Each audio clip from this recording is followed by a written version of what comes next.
इस गणितीय सदन में उपस्थित मेरे प्यारे विद्यार्थी, हम सब का एक ही संकल्प गणित को सीख लेना है। इसी संकल्प को लेकर के हम सदन में बैठते हैं, चर्चा करते हैं। तो 1 घंटा की अवधि तक चलने वाली इस गणितीय सदन में आप जितने भी विद्यार्थी बैठे हो, बिना समय गंवाए संसद की शुरुआत करते हैं। लेकिन उसके पहले क्या करते हैं?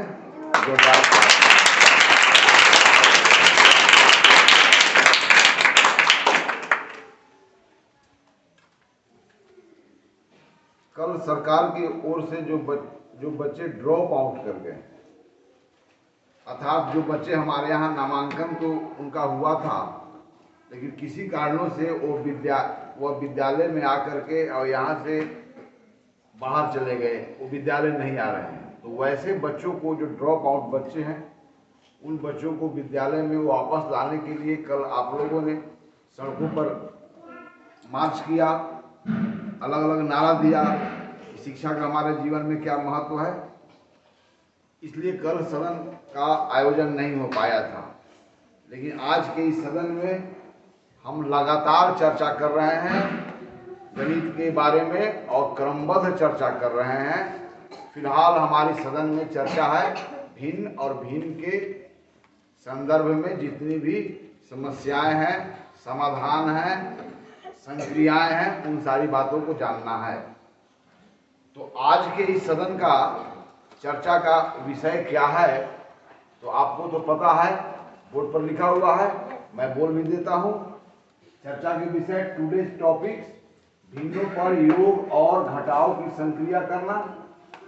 ये कैसे करना? बीजीय विधि से।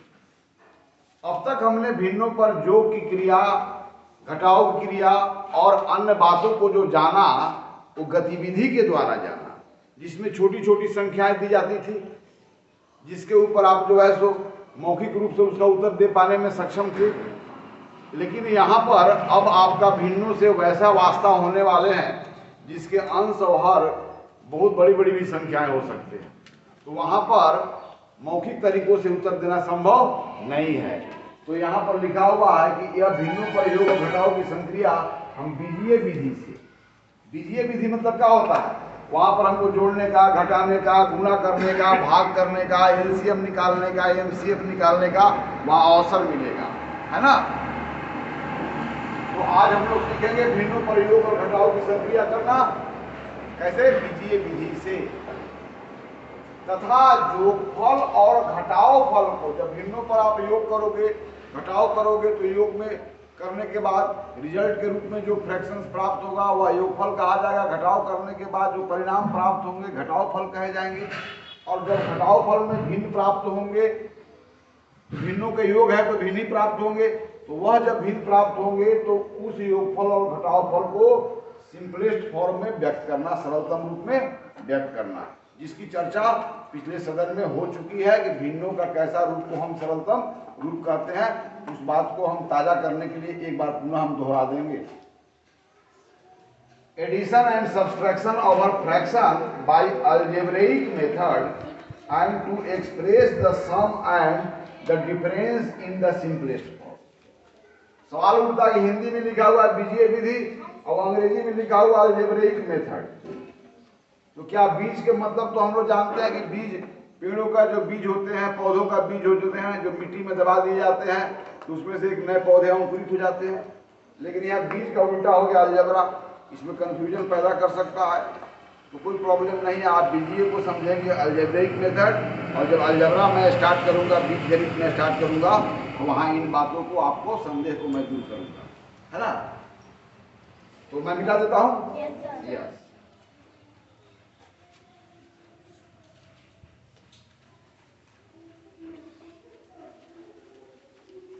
चलिए, अब हम यह जान गए हैं कि हमारे पास अगर भिन्न होंगे 2 या 2 से अधिक, तो 3 संभावनाएं हैं। There are 3 possibilities. या तो उनके अंश बराबर होंगे, या तो उनके हर बराबर होंगे, या न तो उनके अंश बराबर होंगे और न, राइट। तो हम सभी प्रकार के भिन्नों के ऊपर हम बात कर रहे हैं। तो यहां पर इन बातों को हम आरंभ करूं, इन बातों को आरंभ करने के लिए दो चीज को आपको ध्यान देना है। यहां पर सरलतम रूप में व्यक्त करने के लिए वहां पर मसक का निकालने की आवश्यकता पड़ेगा। मसक निकालने का दो तरीका मैं बताया हूं, भाग विधि और अभाग गुणनखंडन विधि। तो आप भाग विधि द्वारा आप मसन निकालोगे और मसन निकालने के बाद तब भिन्नों को सरलतम रूप में सीख पाओगे। आइए सबसे पहले मैं चर्चा करता हूं, कोई भिन्न देता हूं, 2/16, 4/8, 5/20। यहां पर तीन भिन्नों को जोड़ना है। यहां पर कैसे भिन्नों को जोड़ना है? पहला भिन्न क्या है बोलो, जोर से बोलो। दूसरा भिन्न क्या है? तीसरा भिन्न क्या है? पहला भिन्न का इकाई भिन्न क्या है? गिनती के लिए इकाई की आवश्यकता है ना। तो पहला भिन्न का इकाई भिन्न क्या है, कौन बताएगा? दूसरा भिन्न का इकाई भिन्न कौन है और तीसरा भिन्न का इकाई भिन्न कौन है? क्या हम इनको सीधा जोड़ सकते हैं? क्यों नहीं जोड़ सकते हैं? तो मुझे बताओ 2/16 का इकाई भिन्न क्या है? 2 गुने 1/16। यहाँ का इकाई भिन्न क्या है? क्या बोलो? यहाँ का इकाई भिन्न क्या है? वहां बैठो, वहां पर बैठो। यहाँ का इकाई भिन्न क्या है? 1/16। इसका इकाई भिन्न क्या है? 1/8। इसका इकाई भिन्न क्या है? 5/20। अच्छा, यहाँ पर 1/16 जो है कै गो है? 2। यहाँ पर 1/8 कै गो है? 4। और यहाँ पर 1/20 कै गो है? 5। तो क्या यहाँ पर सभी इकाई भिन्नों का साइज एक है? नहीं सर। तो सभी इकाई भिन्नों का साइज अलग होने के कारण इन भिन्नों को हम जोड़ नहीं सकते। क्लियर? तो क्यों अभी जो दिया गया भिन्न है, भिन्न के इस रूप में योग क्या क्रिया क्यों नहीं की जा सकती है? भिन्न के इस रूप में योग करके एक अकेला भिन्न को क्यों नहीं प्राप्त किया जा सकता है? इसका उत्तर क्या हुआ? वाई। यहां पर मेरा पहला प्रश्न, इन भिन्नों को इस रूप में जोड़ करके एक अकेला भिन्न प्राप्त नहीं किया जा सकता है, क्यों? फर्स्ट क्वेश्चन, प्रथम क्वेश्चन, क्या इन भिन्नों को इस रूप में जोड़ा जा सकता है? उत्तर यस और नो? नो। यस। पहला प्रश्न, क्या इन सभी भिन्नों को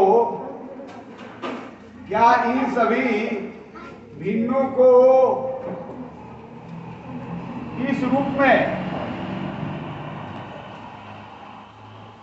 जोड़कर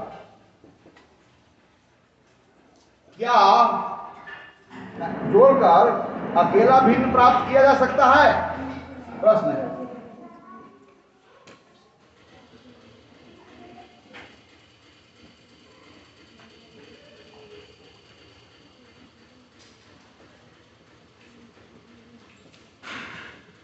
चल, मेरा प्रश्न है, क्या इन सभी भिन्नों के इस रूप में जोड़ करके क्या एक सिंगल फ्रैक्शंस को आप प्राप्त कर सकते हैं? नहीं। उत्तर है आंसर आपने क्या दिया? नहीं। तब दूसरा क्वेश्चन है, कारण बताएं। Why they can't be added up in this form? What's reason behind it? कारण को बताएगा। इन सभी भिन्नों को इस रूप में नहीं जोड़ा जा सकता। उत्तर हुआ नहीं। अब दूसरा क्वेश्चन है वाई। क्योंकि जितने भी एक क्वेश्चन वर्ड हैं, एक गणित और विज्ञान के परम मित्र होते हैं। यदि किसी भी प्रश्नों से व्हेन, व्हाट, व्हाई, वेयर, ये जितने भी प्रश्न सूचक शब्द हैं, इनको जोड़ने के बाद यदि सब में से उत्तर आपको मिलने लगे तो समझो कि हम गणित जानने लगे। तो यहां क्वेश्चन है कि why we can not add up all these fraction in this form. हमारा क्या मतलब मजबूरी है कि हम नहीं जोड़ सकते हैं।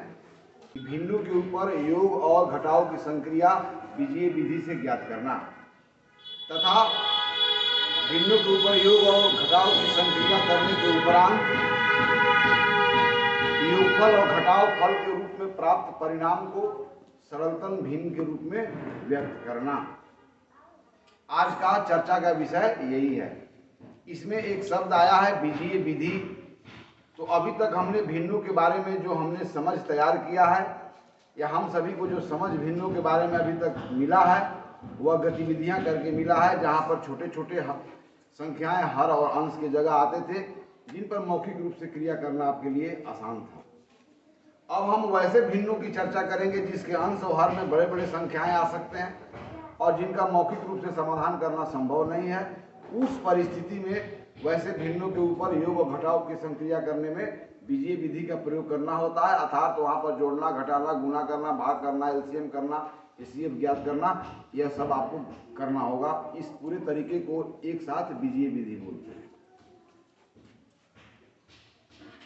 तो चर्चा का आरंभ करने के पहले मैं कुछ उदाहरण देता हूं और उन उदाहरणों के द्वारा यह स्पष्ट होगा किसी भिन्न को कब नहीं जोड़ सकते हैं और किसी भिन्न को जोड़ने के लिए कब जोड़ सकते हैं, है ना। उस जोड़ने के लिए क्या आवश्यक शर्त होगा और भिन्न को अनेकों तरीकों से जोड़ सकते हैं तो उसमें कौन सा तरीका ऐसा होगा जिसमें हमें छोटी संख्याओं के ऊपर संक्रिया करने का मौका मिलता है।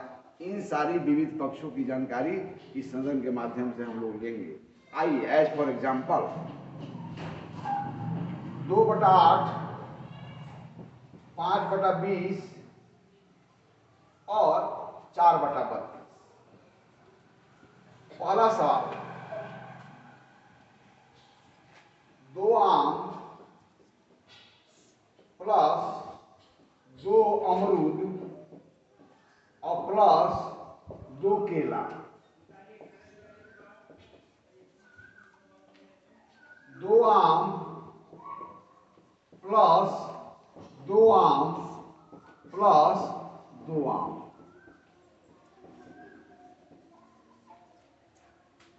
प्रश्न यह है कि क्या, हाँ, तो भिन्नों की प्रकार की बात तो चर्चा ही है कि भिन्न हमारे पास जो मिलेंगे या तो उनके अंश बराबर होंगे या तो हर बराबर होंगे या तो अंश और हर दोनों में से कोई बराबर नहीं होंगे। यहाँ सभी तरह के भिन्नों की बात की जा रही है।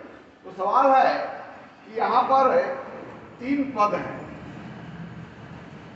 क्या योग में आए हुए इन 3 पदों को जोड़ करके एक अकेला पद के रूप में इन तीनों पदों को व्यक्त किया जा सकता है? इन तीनों पदों के बदला में योग करके कोई आप एक सिंगल टर्म प्राप्त कर सकते हैं योगफल के रूप में?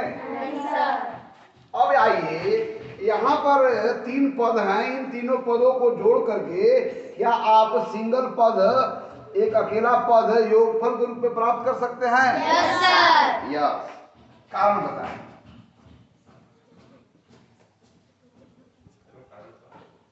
यहाँ पर कारण यह बताना है क्यों इन तीनों पदों को जोड़ करके योगफल के रूप में अकेला पद प्राप्त नहीं किया जा सकता है। Why we cannot single term as a sum of these 3 terms? Why we are unable here? Why we become able here to convert 3 terms into single term as the sum of these 3 terms? यहाँ पर हम able हो जाते हैं, यहाँ पर enable क्यों है? क्यों इन 3 पदों को जोड़ करके अकेला पद में नहीं बदला जा सकता है? पहला प्रश्न, कारण बताएं। कौन कारण बताएगा? यस, आ जाइए। क्या कारण है? तीनों पदों की इकाइयां अलग-अलग हैं।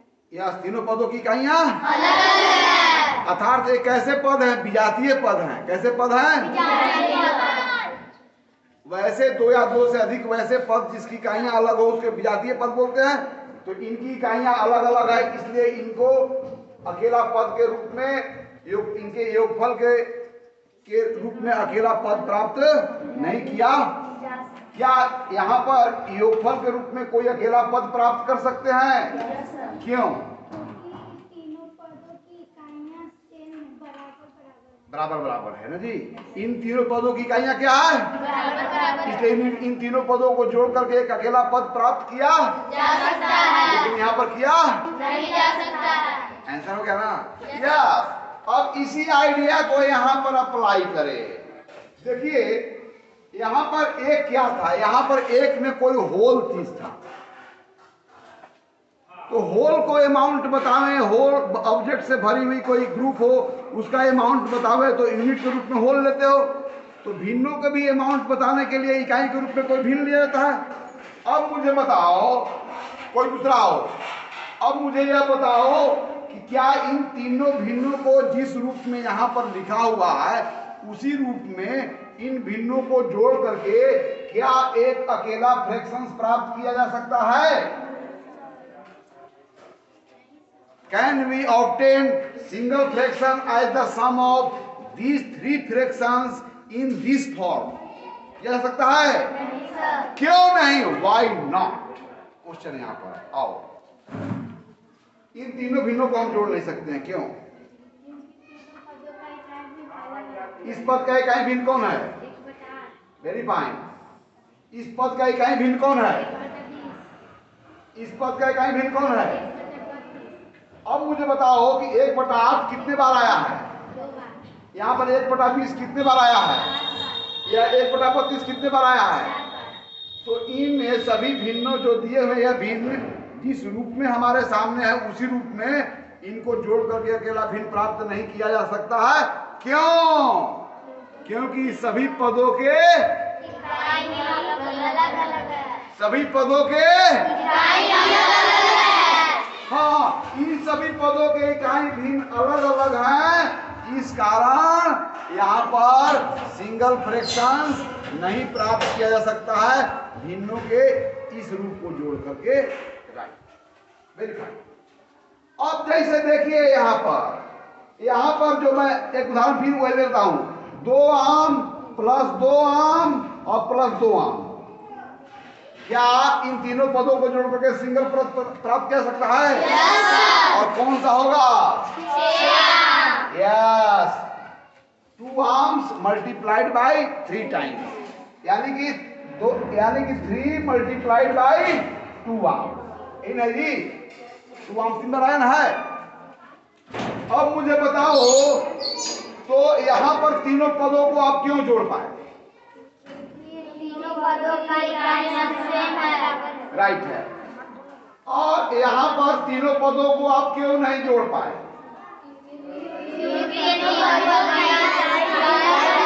यस, तो क्या इन भिन्नों को आप जोड़ सकते हैं? क्योंकि इनके इकाई भिन्न क्या है?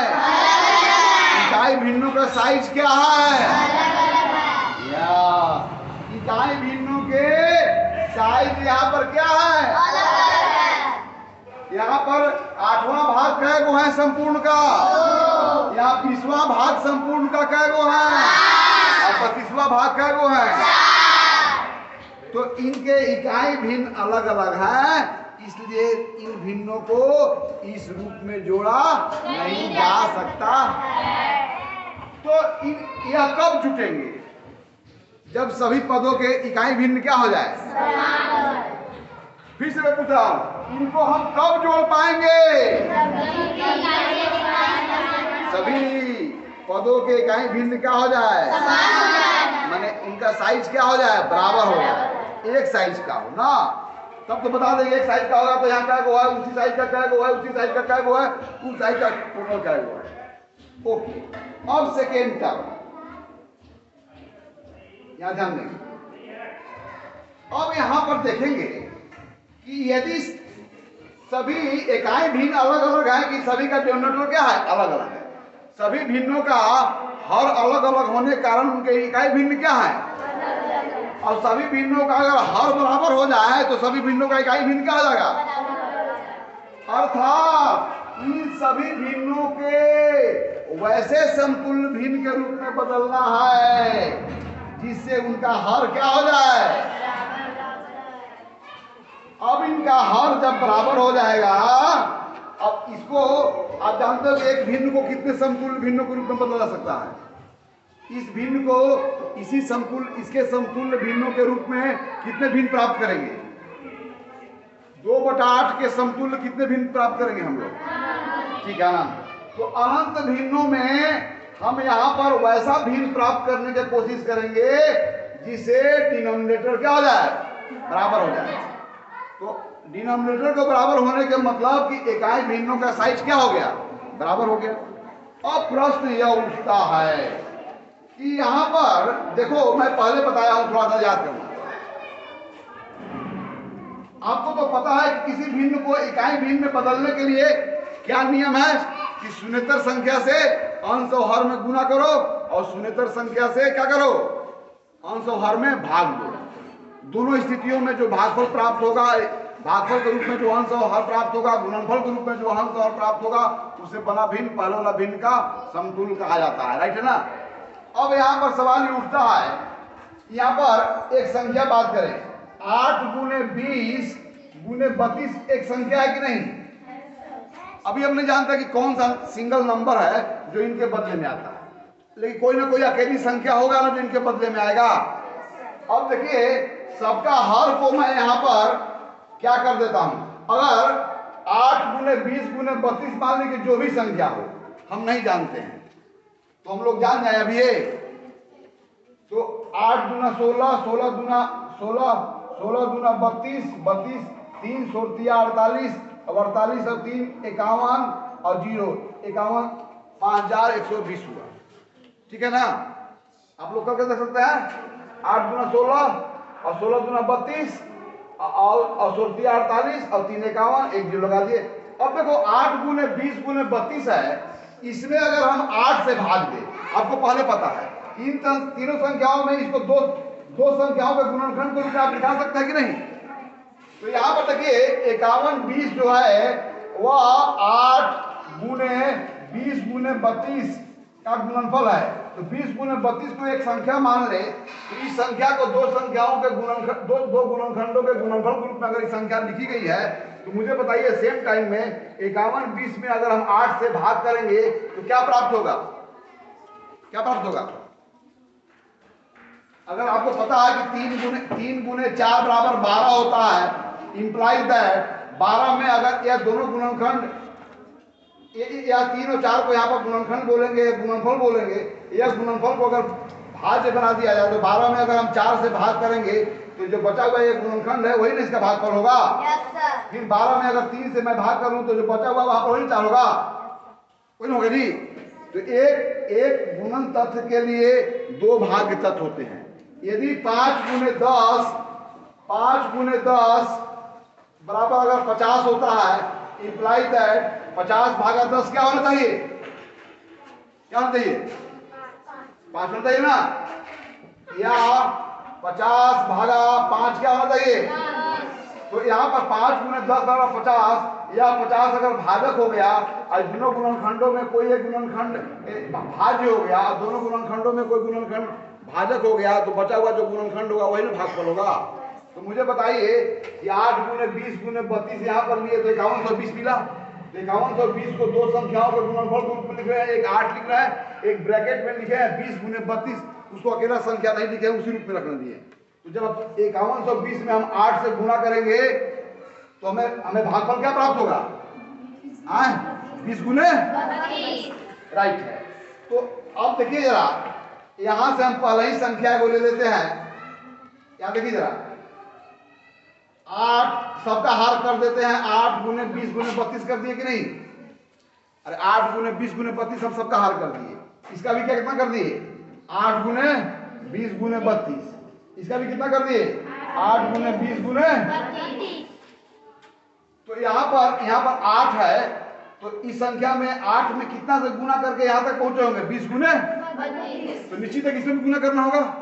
तो यहाँ पर क्या लिखेंगे? 2 गुने 20 गुने क्या लिखेंगे? तब यह इसके समतुल्य होगा कि नहीं हो गया? यहाँ पर 20 है, तो 20 में कितना से गुना करके यहाँ तक पहुंचे हैं? तो इसके समतुल्य के लिए इस हर पर इसके समतुल्य भिन्न प्राप्त करने के लिए अंश को क्या लिखना होगा? 5 गुने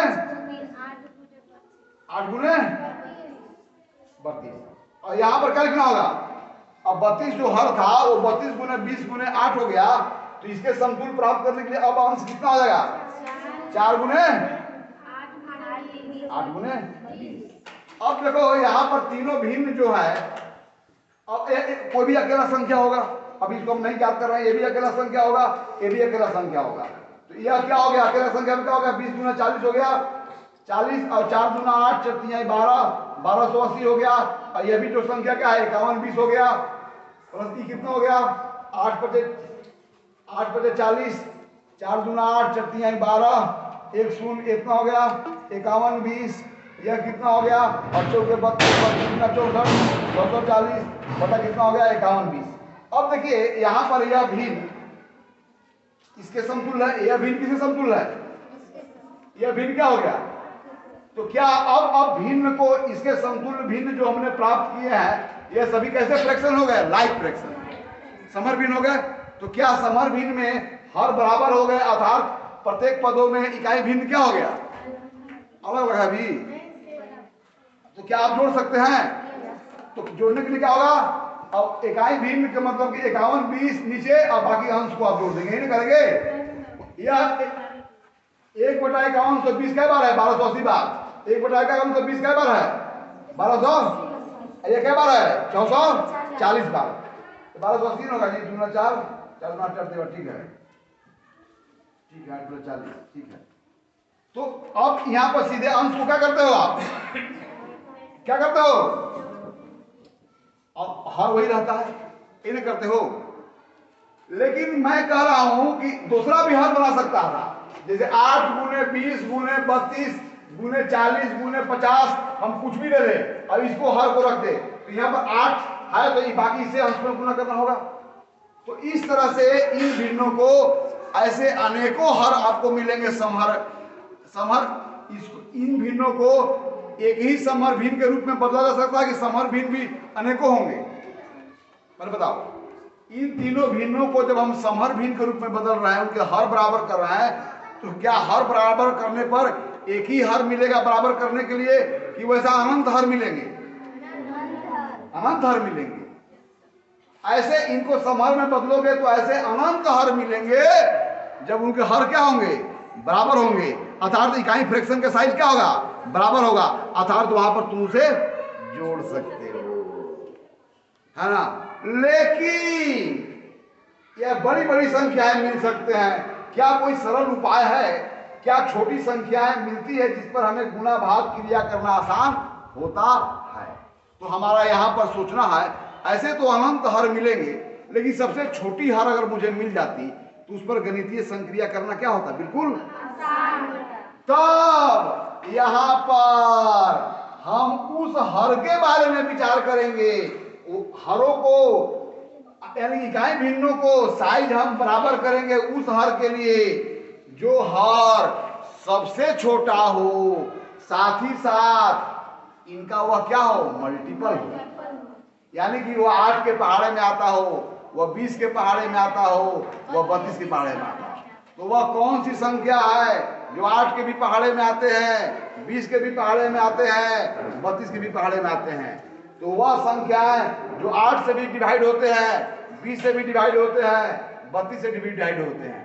तो ऐसे बहुत सारी संख्याएं मिलेंगे जो तीनों से डिवाइड होते होंगे, लेकिन बहुत सारी संख्याओं में जो सबसे छोटी संख्या होती होगी जो तीनों से डिवाइड होते होंगे, उस संख्या को क्या कहा जाता है?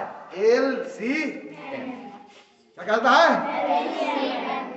तो जब हम भिन्नों को जोड़ते हैं तो भिन्नों का एलसीएम क्यों ज्ञात करते हैं? समहर बनाने के लिए। क्या हमारा, चूंकि हम इसलिए भिन्नों का हर एलसीएम के बराबर करते हैं, इन भिन्नों का जो हर है, इस सभी हर को इनके एलसीएम के बराबर इसलिए करते हैं ताकि हमें छोटा से छोटा संख्या मिलता है जिस पर गणितीय संक्रिया करना आसान हो। Why we need LCM? क्योंकि एलसीएम के रूप में हमारा सबसे छोटा संख्या मिलेगा जो इन तीनों से डिवाइड होता है। जब इन तीनों से डिवाइड होता है वह संख्या तब पता चलेगा कि 8 कितनी बार है, तो 8 कितनी बार है तब उतना ही गुना कर देंगे। 20 कितनी बार है वहां तक पहुंचने के लिए, तो 5 से गुना कर देंगे। 32 कितनी बार है, अर्थात हमें यहाँ पर छोटी से छोटी संख्या पर विचार करना है, जिस पर गणितीय करना, संक्रिया करना आसान हो, साथ ही साथ वह छोटी से छोटी संख्या कैसा हो, इन तीनों हरों से क्या होता हो, इवेनली डिवाइड होता हो, कंप्लीटली डिवाइड होता हो, पूर्णतः विभाजित हो। अंडरस्टैंड? तब इसका क्या निकालना पड़ेगा आपको यहाँ पर? एलसीएम। एलसीएम के बारे में तो बहुत चर्चा हुई है जी। एलसीएम कितना निकालना होगा? 8, 20 और 32। एलसीएम का मतलब क्या हुआ? Least common multiple. मल्टीपल का मतलब क्या हुआ? 8 का मल्टीपल कौन कौन है मुझे बताओ। 8 का पहला multiple, first multiple of it, 8 का पहला मल्टीपल, 8 का पहला गुणज कौन है? पहला बोलो ना 8। दूसरा कौन है? 16। तीसरा कौन है? 5वां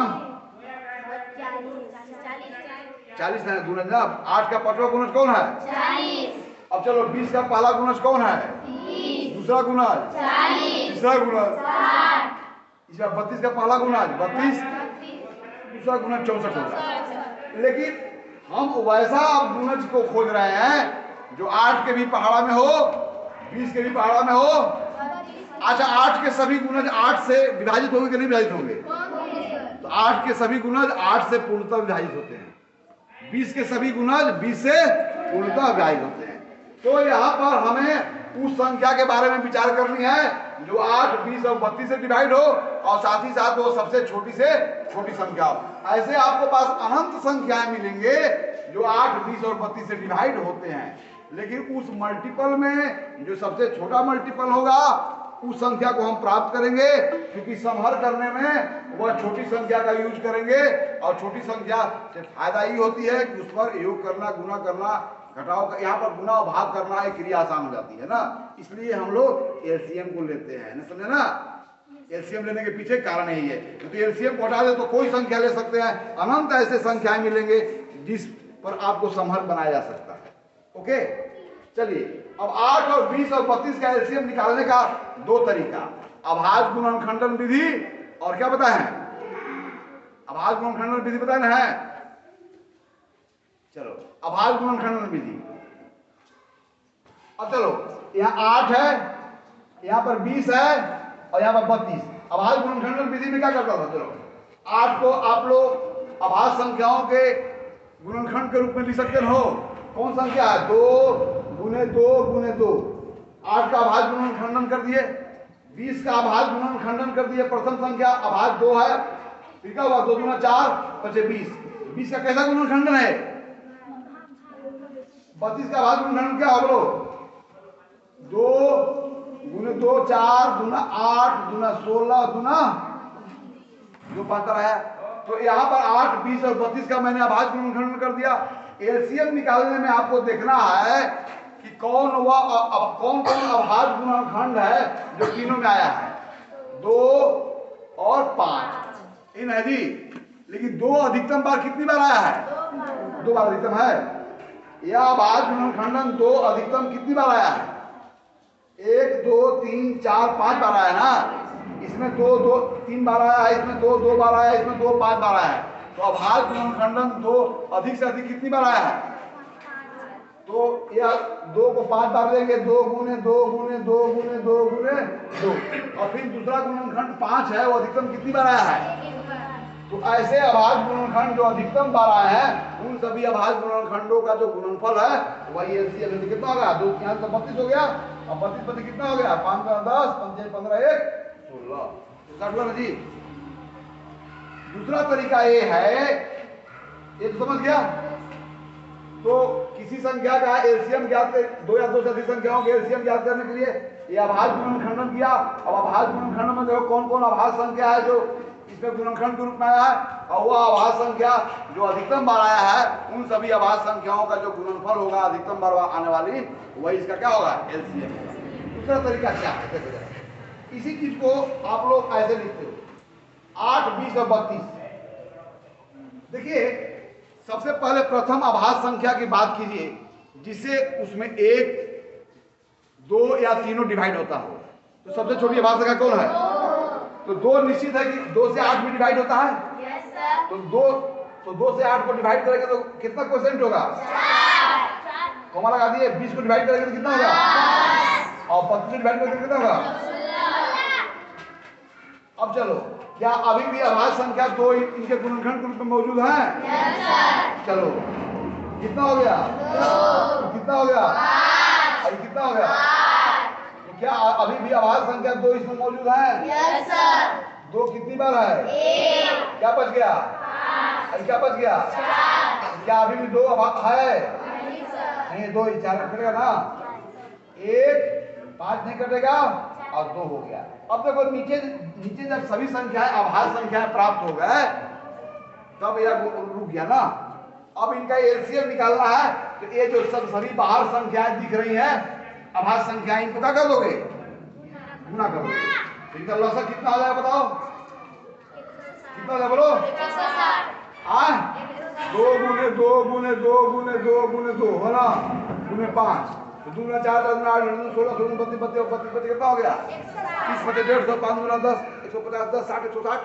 ओके, हम लोग 160 रिजल्ट लिख दे रहे हैं यहाँ पर। 160 दूंगा जी। अब 160 सबका हर को बनाएंगे, राइट?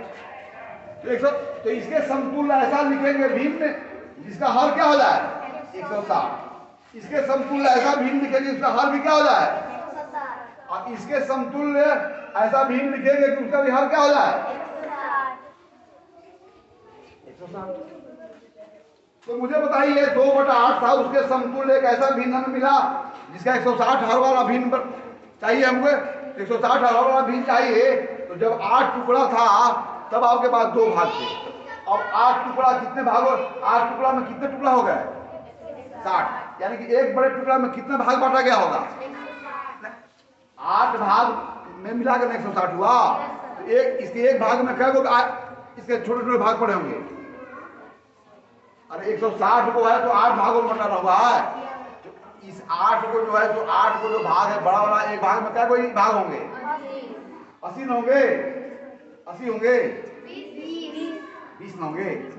तो यानी इसका 8 भाग था और प्रत्येक भाग यानी कि 8 भाग, 1 गो भाग 2 गो भाग 3 गो भाग 4 गो भाग 5 गो भाग 6 गो भाग 7 गो भाग 8 गो भाग। अब प्रत्येक भाग कितना से मिलकर बना हुआ है? तो सबको मिला दे तो क्या हो गया? 80 हो गया ना। तो यह 8 भाग था तब उसके पास 2 भाग था। तो 8 भाग जब 180 भाग हो गया तो इसके 2 भाग में कितने भाग आएंगे? तो एक भाग में कितना पड़ रहा है? 20। तो इसके 2 बड़े भाग में इसके छोटे भाग कितने पड़ जाएंगे? उसी के बराबर हो। कितना था बोलो? 40। ध्यान देंगे। तो यहाँ पर 8 से 160 तक पहुंचने के लिए 8 में कौन संख्या से गुना किया? तो निश्चित है कि अंश में भी 20 से गुना करना पड़ेगा और अंश में जब 20 से गुना करेंगे तो क्या प्राप्त हो जाएगा? सेकेंड, यहाँ पर 20 भाग था तब 5 भाग था आपके। अब 20 भाग कितना में हो गया? तो प्रत्येक भाग 20 बड़े भाग में एक भाग में कितना ऐसा छोटा भाग पड़ेगा? 8। तब यह 5 बड़े भाग में अगर कितने भाग हो जाएंगे? ये वाला भगवा 40 हो गया। अब आ जाओ, अब यहाँ पर 32 है ना, 32 में कितना से गुना करने के बाद 160 प्राप्त हुआ है? अभी ना गुना करियो 64 से 32 में 5 है ना, 32 से 5 है ना, तो यहाँ पर कितना निकला हुआ अंश?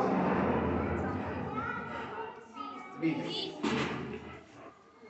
ओके, तो देखिए यह तीनों भिन्न यहाँ पर सिंगल टर्म में नहीं लिख सकते थे कि इनके इकाई भिन्न क्या थे, अलग अलग थे, लेकिन इन भिन्नों को ऐसे समतुल्य भिन्न के रूप में हम परिवर्तित कर दिए जिसे इकाई भिन्न क्या हो गया? बराबर हो गया। यानी 160 भाग वाला क्या गो है? उसी भाग वाला क्या गो है? उसी भाग वाला क्या गो है? तो कुल 160 वाला कुल कितने भाग होंगे? तो नीचे से 160 नीचे लिख देंगे और सारे इनके अंशों को क्या होगा? जोड़ देना होगा। 40 प्लस क्या हो गया? 20। और जोड़ेंगे तो कितना हो जाएगा? 100 हो जाएगा ना। और 100 बटा क्या हो गया? 160। अब यहाँ पर इस समतुल्य भिन्न को सिंगल भिन्न के रूप में आप बदल दिए। अब दूसरा टास्क है कि सिंगल भिन्न को यहाँ सरलतम रूप में है कि नहीं। तो क्या यह सिंगल भिन्न सरलतम रूप में है? सरलतम रूप में है, क्योंकि इसके अंश और हर एक के अतिरिक्त अन्य संख्याओं से भी क्या लगते हैं? भाग लगते हैं। तो कौन सा भिन्न को सरलतम रूप में कहते हैं? चलो, वह भिन्न जिसके अंश और हर सह-अभाज्य संख्या हो। क्या हो? तो सह-अभाज्य संख्या के बोल लिख लो डिफिनेशन। सह-अभाज्य संख्या इसको बोलते हैं को प्राइम नंबर।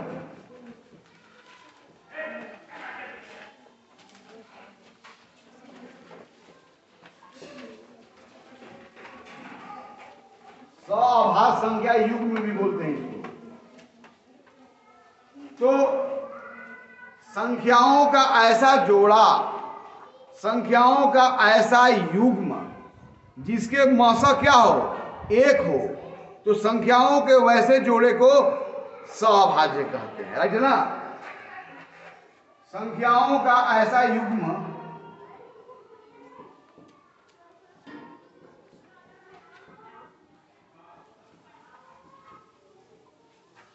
जिनका मौसा क्या हो? एक हो। महत्तम समावर्तक क्या हो? एक हो। सहअभाज्य संख्या युग्म सहअभाज्य कहलाता है। सहअभाज्य युग्म कहलाता है। जैसे यहां पर देख लिए नहीं लिखे?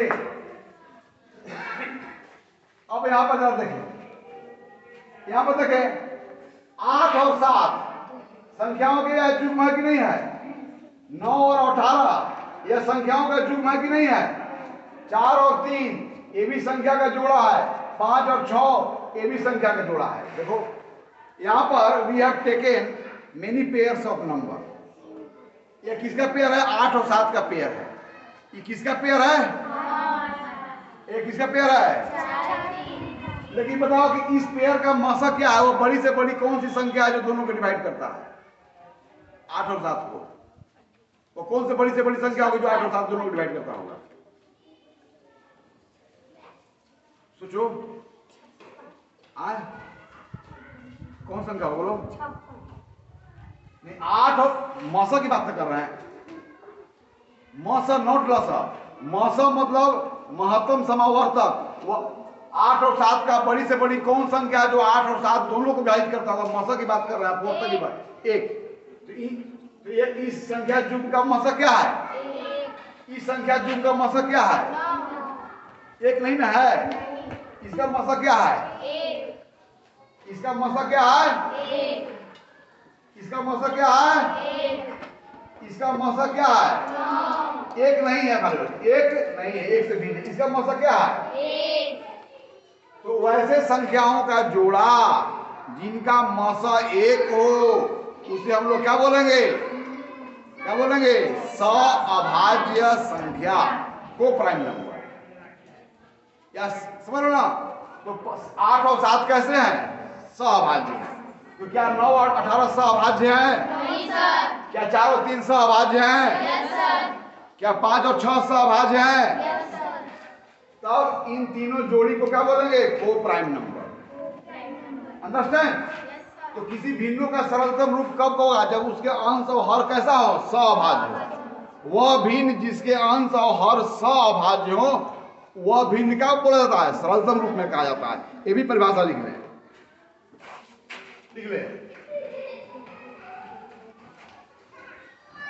इसको छोड़ दे ना, लिख लिया लीजिए। चलिए, तो वह भिन्न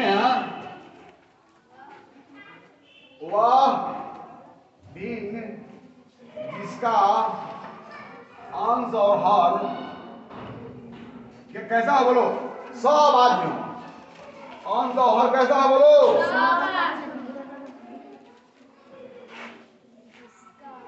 तो उस भिन्न को किस रूप में कहते हैं? सरलतम रूप में कहा जाता है। उस भिन्न को सरलतम रूप में कहा जाता है।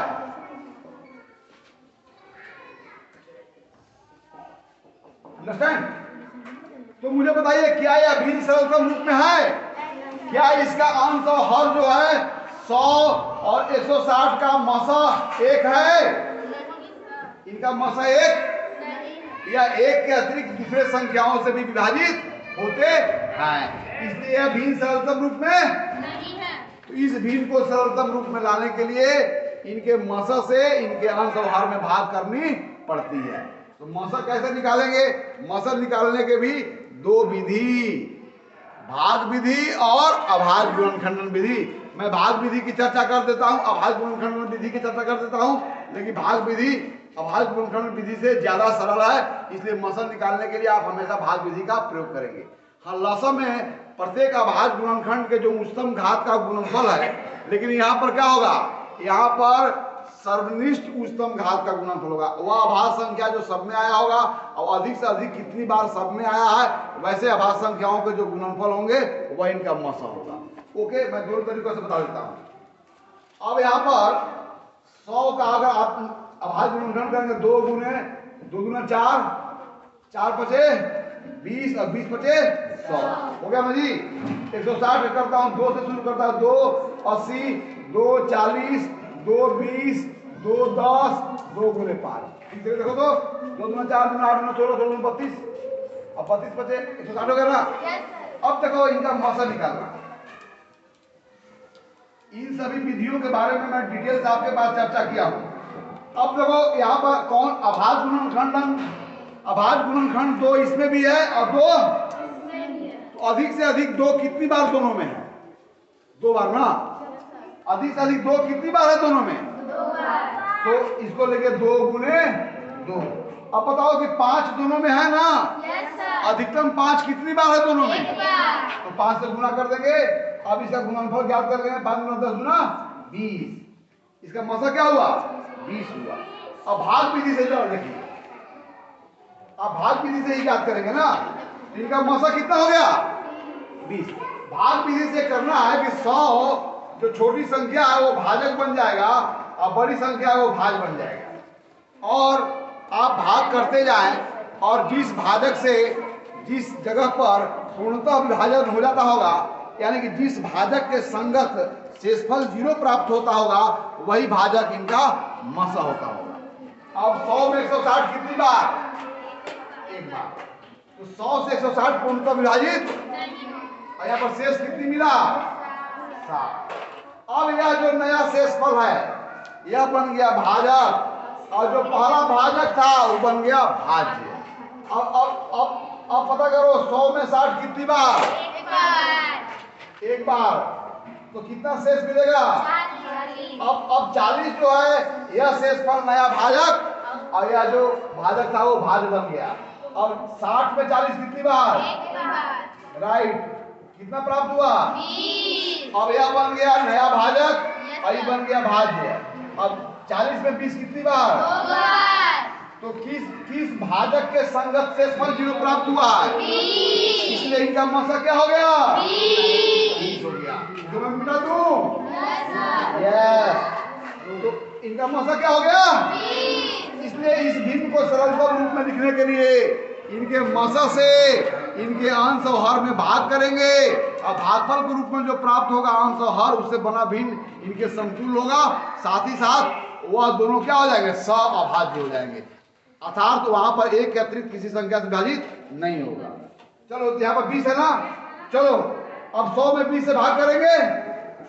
अब 160 में भी क्या करेंगे? अब 100 में 20 से भाग करेंगे तो कितना भागफल मिलेगा? 100 में 20 कितनी बार? 160 में 20 कितनी बार? 8 बार। अब चलो यहाँ पर देखो 100 बटा 160 5/8 के समतुल्य होगा कि नहीं हो गया? अब बताओ कि यहाँ अंश और हर में 5 और 8 है तो इनका मसा क्या हो गया? 5 और 8 का मसा क्या होता है? बोलो 1। इसलिए यह भिन्न किस रूप में है?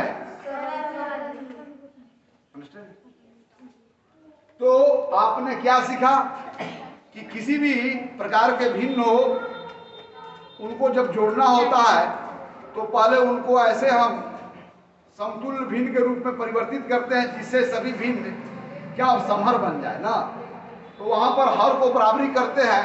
तो हमने ये भी सीखा है कि ऐसे अनंत हर मिलेंगे जिसमें उनको समहर बनाया जा सकता है। देखिए हम एलसीएम की बात ही क्यों करते हैं, क्योंकि एलसीएम में वह छोटी से छोटी संख्या मिलती है जहां पर समहर बनाया भी जा सकता है और छोटी संख्या मिलने के कारण उस पर गुना भाग करना आसान होता है। इसलिए हम लोग समहर के रूप में एलसीएम ज्ञात करते हैं।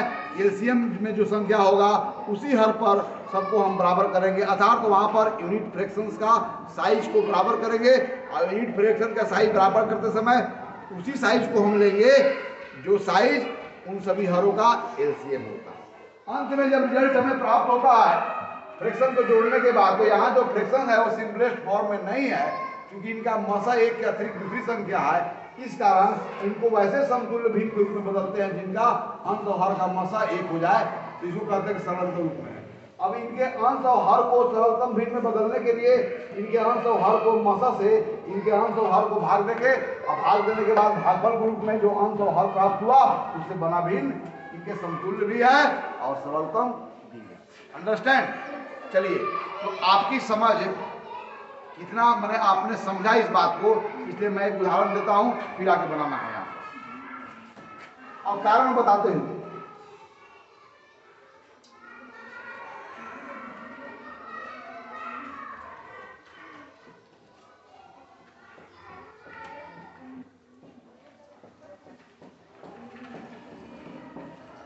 चलो आओ, कौन आएगा?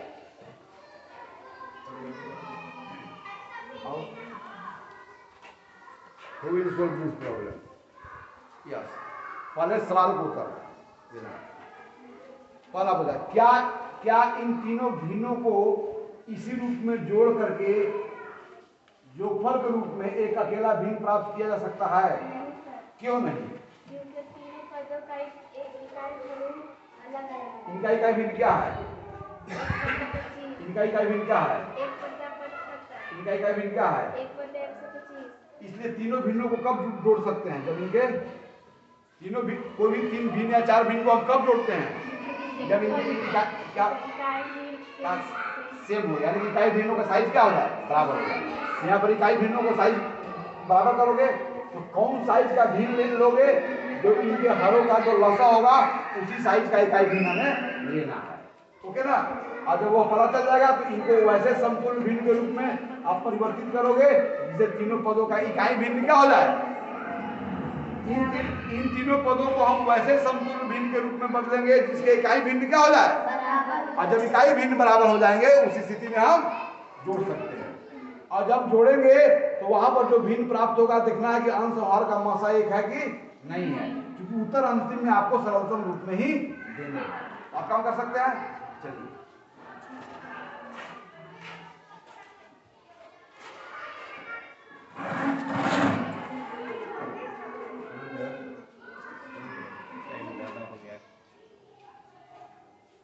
इसी सवाल के साथ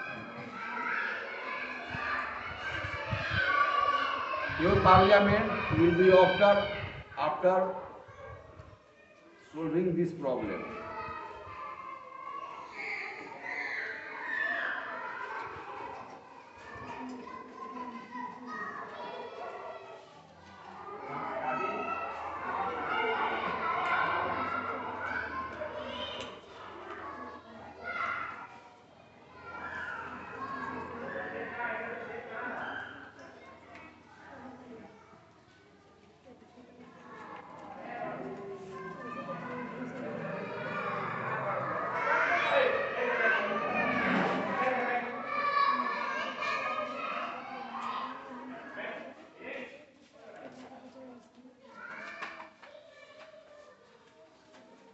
अब तो बड़ा आसान है, जैसे यहाँ 25 है तो यहाँ 25 है ना, तो 5 गुने 5 को हटा दो, या जो बचेगा वही भाग खोल होगा, उसी से गुना करना होगा, है ना?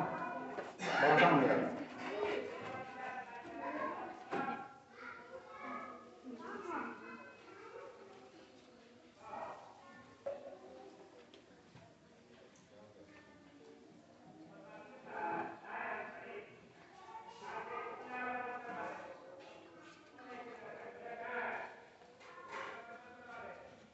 पाँच करेगा ना तो 15 कितना जाएगा? 15 ना, 15 चौक कितना जाएगा? 60। और वो 75 कहाँ से 75 होगा? 50 25 25 दिया है, क्या बचेगा? 5 गुना करना होगा ना, 75 वही है वहाँ,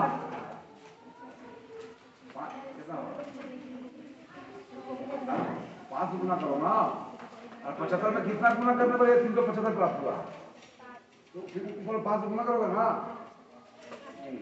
अब वहां पर देखो वहां कौन संख्या था? 125 कहाँ से 125 होता है? तो ए और ए क्या बच जाएगा वहां पर? चलो अब सीधे अंश को जोड़ देना है, हर बना दो। अब चूंकि सभी पदों का यूनिट फ्रैक्शन का साइन बराबर हो गया, अब डायरेक्ट सीधे अंश जोड़ोगे, लिखो अंश जोड़ो, लिख जोड़ के पद दिखा दो कि जोड़ रहे हैं।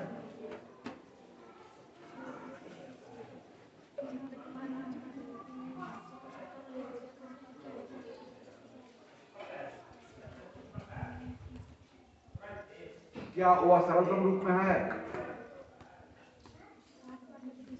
चलो अब समय बहुत ज्यादा हो गया, कल इस पर बात करेंगे ना, ये नोट कर लेना है। इसको घर से तुम लोग देखना कि ये सरलतम रूप में है कि ठीक है। मौसम निकालोगे तब पता चलेगा। ठीक है, मौसम निकाल के देखना कि एक है कि नहीं है। यदि मौसम एक से भिन्न होगा तो उसे डिवाइड करके सरलतम रूप में। आज इन्हीं बातों के साथ हम आज का सदन जो है तो यहीं पर स्थगित करते हैं, और हम इस सदन को लगातार हम जारी रखेंगे। तो आज जो जानकारी दी गई उसका सार क्या है कि यदि 2 या 2 से अधिक भिन्न हो तो उनको जोड़ने के लिए हमें क्या करना होता है। तो 2 या 2 से अधिक भिन्नों को हम तभी जोड़ पाते हैं जब सभी भिन्नों का इकाई भिन्न क्या हो, बराबर हो। इसलिए वो सभी भिन्नों को हम जोड़ सके तो उनके इकाई भिन्नों को क्या करते हैं, बराबर करते हैं। अर्थात ऐसे समतुल्य भिन्नों में परिवर्तित करते हैं जिससे सभी भिन्न क्या हो जाए, समर हो जाए।